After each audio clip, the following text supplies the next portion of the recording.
माझ्या बाबतीमध्ये कॅल्क्युलेशन्स म्हणजे मी काश्मीर इतकं हिंदीमध्ये काम करत नाही आहे, रादर मी मराठीमध्ये सुद्धा खूपच निवडक असंच वर्षाला एखाद दुसरा सिनेमा. आणि मला असं वाटतं की मराठीमध्ये काम करताना ना, जेव्हा आपण असं म्हणतो की काय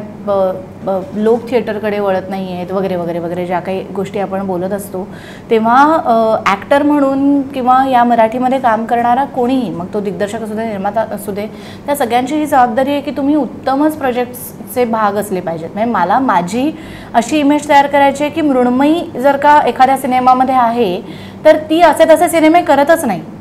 तर मग लोक म्हणजे तो विश्वास तुम्ही हळूहळूच क्रिएट करता आणि मग त्या सिनेमाला लोक ते व्हॅलिडेशन असतं. म्हणजे हा ॲक्टर ह्या सिनेमामध्ये दिसतोय, जसं आत्ता काश्मीर बोलला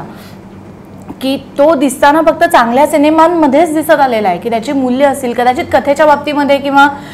बाकी गोष्टींमध्ये मतमतांतरं असू शकतात, कारण ते खूपच पर्सनल ओपिनियन असतं की सब्जेक्टिव्ह आहे. पण एक जी आपण निर्मिती मूल्य म्हणतो किंवा एक ज्या आपण बेसिक टिकमार्कच्या ज्या गोष्टी असतात